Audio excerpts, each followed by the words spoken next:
안녕하십니까. 통일나우의 박수연입니다. 한 주간의 통일 소식을 브리핑에서 소개합니다. 지난 20일 조명균 통일부 장관은 민주평화통일자문회의 2017 상임위원회에 참석했습니다.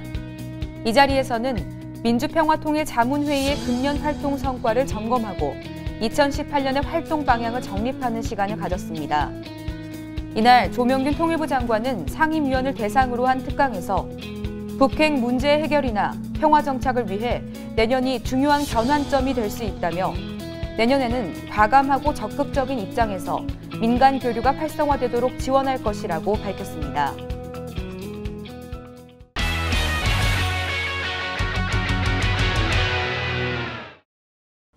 통일에 대해 외국인들이 특별한 이야기를 나눴던 통일 비정상회담. 오늘은 한 해를 정리하며 올해 만났던 외국인 손님들을 다시 만나봅니다. 지난 6월부터 우리는 한국에 살고 있는 외국인들을 만나 통일에 대해 이야기를 나눴습니다. 통일을 먼저 이룬 독일을 시작으로 미국과 유럽을 지나 탈북민까지 만나봤는데요. 간절하면 이루어진다 이런 느낌이잖아요. 죽도록 간절한 게 우리 거잖아요. 계속 기도가 있고 간절히 바라고 있습니다. 어느 때는 오겠죠. 연말을 맞아 통일 비정상회담을 되돌아봅니다. 안드레아스 씨 외모 싫어하냐? 통일에 대한 딥톡 싫어하냐? 오늘도 꿀잼! 테러 없는 평화로운 세상을 위해서 행쇼!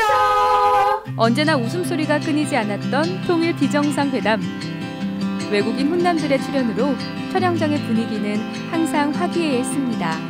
실제로 보니까 눈도 진짜 크시. 어떻게 저 조그만 얼굴에 다 들어가. 방송보다 오늘 좀 더 늙어 보인 것 같은데 면도도 안 하고. 초절정 예능감을 뽐낸 손님들도 참 많았었는데요. 비 내리는 거리에서 그대의 모습 생각해. 너무 좋아요 진짜.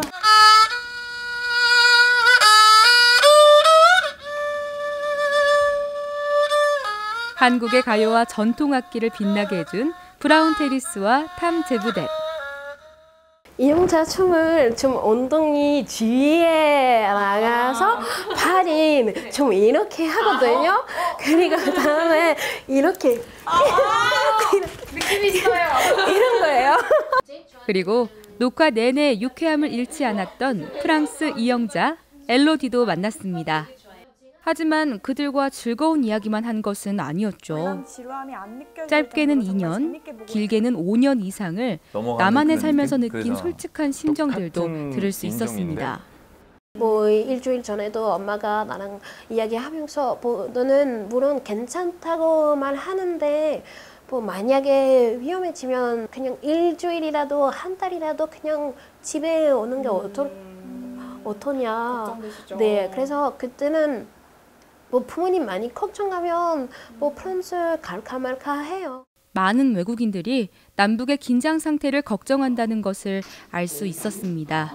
13년 왔을 때 그때도 많이 불안하고, 근데 이제 2017년인데 똑같은 북한은 똑같은 미사일 활동도 하고 그런 거 계속 하니까 부모님도 어느 정도 뭐 매년 똑같은 패턴 있구나 이렇게. 그런 부모님까 이게 이제 익숙해졌어요.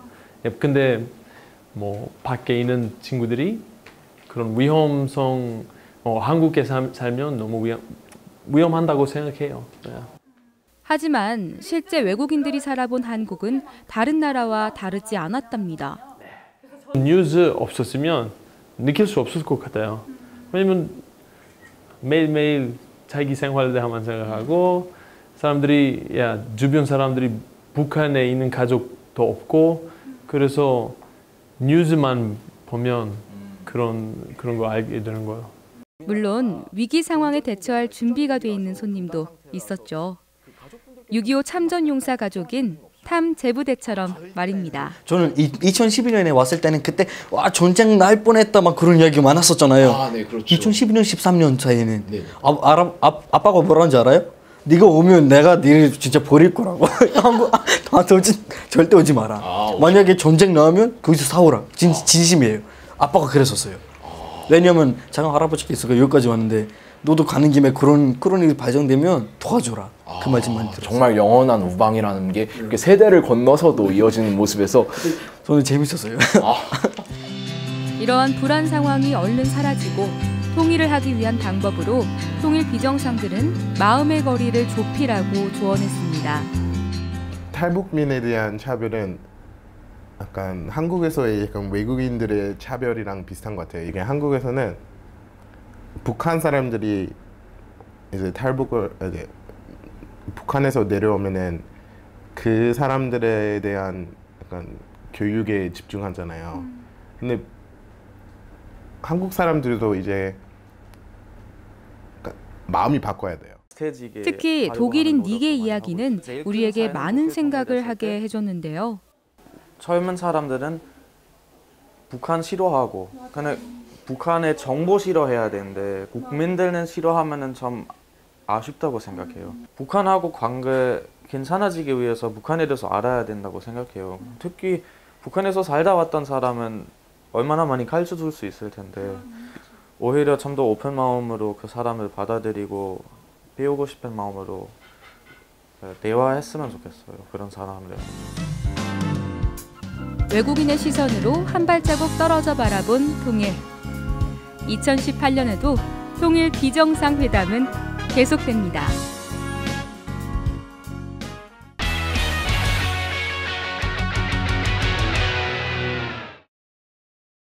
17년 전인 2000년, 우리 정부의 경제 실무자들이 평양에 방문합니다. 남북경제협력추진위원회에 참석하기 위해서인데요.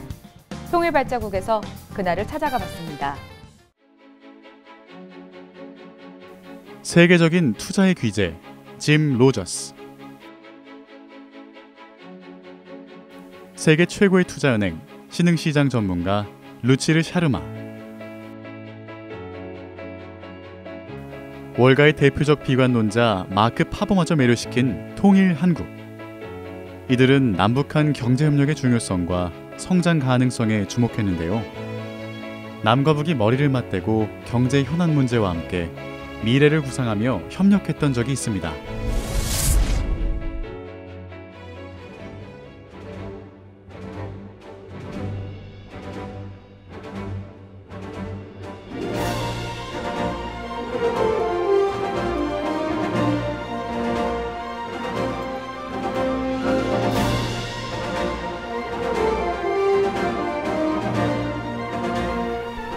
(2000년 12월 28일) 평양 고려호텔.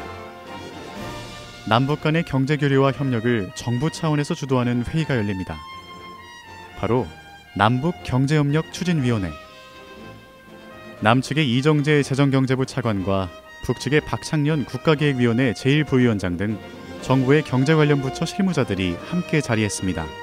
북한 사람들이 그 당시 자기네들은 외부의 경제 봉쇄 때문에 우리 생활이 이렇게 어려워졌다고 생각하고 있기 때문에 남북한의 어떤 경제 협력을 통해서 그러한 것을 극복하는데 상당히 좀 도움을 받을 수 있을 것으로 기대하는 듯한 그런 느낌을 받았고, 그러다 보니까 이제 부드럽고 좀 친절하게 대한다는 느낌을. 남북 경제협력을 위한 별도의 위원회를 구성하자는 우리 측의 제안에 북이 호응해옴에 따라 양측 차관급을 위원장으로 하는 경제협력추진위원회가 설치된 겁니다. 회의의 논의 의제는 크게 5가지입니다. 하지만 남북의 우선순위가 달랐는데요.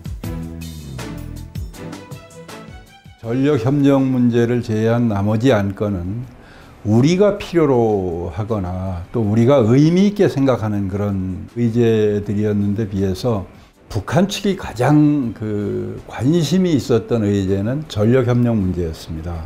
200만 킬로와트의 전기를 좀 보내달라. 200만 킬로와트를 당장 보내주기는 어려우니까 남북한 변전소, 가까이 있는 변전소를 송전선으로 연결을 하는 방식으로 50만 킬로와트의 전력을 우선적으로 좀 공급해 달라는 요청을 했습니다. 200만 킬로와트는 원자력 발전소 2기가 가동이 돼야 발전할 수 있는 용량이고, 또 50만 킬로와트는 대용량 유연탄 발전소 1기가 가동이 돼야 발전할 수 있는 그런 용량인데요. 우리가 대응하기를 이 전력협력 문제는 세부적인 어떤 기술적인 사항을 검토를 해야 되기도 할 뿐만 아니라 지속적인 어떤 재원 마련이 필요한 그런 의지 아닙니까? 남북한 전력협력 실무협의회를 구성 운영하기로 했고, 회의에서 우리 측이 거의 빠지지 않고 제기한 사안도 있습니다. 바로 임진강 수해 방지 협의. 임진강은 유역 면적의 3분의 2가 북측에, 하류인 3분의 1이 남측에 있는데요. 1996년부터 99년까지 임진강 지역에 집중호우가 내리면서 우리 측으로 홍수 피해가 크게 납니다. 임진강의 그 수해가 워낙 많이 발생했고, 이거는 북한의 그 협조 없이는 그 근본적인 대책을 세울 수 없기 때문에 서로 협력해가지고 남측에는 그 홍수 피해를 줄이고, 북측에는 그 황폐에 대한 산림도 복원시키고, 또 북측 역시 일부는 수해가 날 걸로 보이기 때문에 홍수 예기경보 시설을 갖추면 서로에게 굉장히 도움이 된다 해가지고 그래가지고 그게 성사됐고.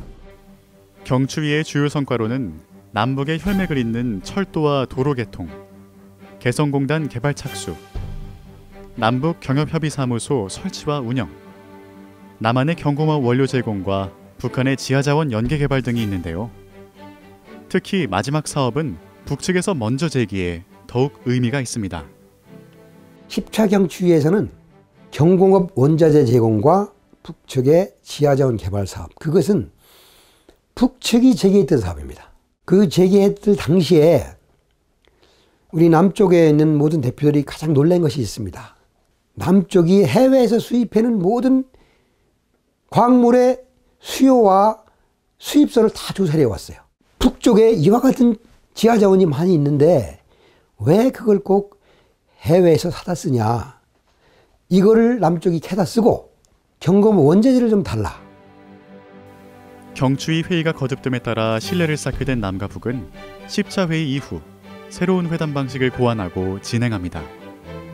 통상적으로 남과 북은 가능한 한 가장 임박한 시점에서 의제를 제기를 합니다. 이것은 남북 간에 불신이 쌓여있기 때문에 기본적인 건데, 이렇게 하다 보니 정작 중요한 실무적인 사항을 회의에서 논의할 수가 없는 상황이 되는 거예요.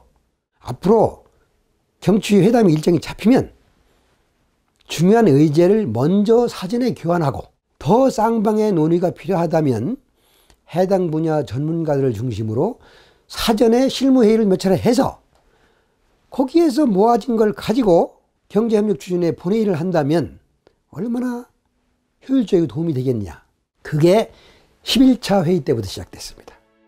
경제협력추진위원회는 남북의 현안과제 논의뿐 아니라 북에 필요한 인도적 지원물자 제공 창구로, 남북 교류협력 추진을 위한 제도적 장치 마련의 장으로, 그리고 남북 경협사업의 시작부터 마지막까지 문제 해결 창구로 이용됩니다. 경제협력추진위원회가 최초의 그 남북 당국 간에 설치 운영하기로 합의된 그 목적이 나타나 있습니다. 남쪽은 남쪽대로 이익을 보고 북쪽은 북쪽대로 이익을 봐서 민족 경제가 공동으로 발전하자는 취지였기 때문에 남북한 간에 연착륙을 통한 평화적 통일이 가능한 토대를 마련할 수가 있었다, 이렇게 정리할 수가 있겠습니다. 2000년 12월부터 2007년 4월까지 13차례 회의를 가진 경제협력추진위원회.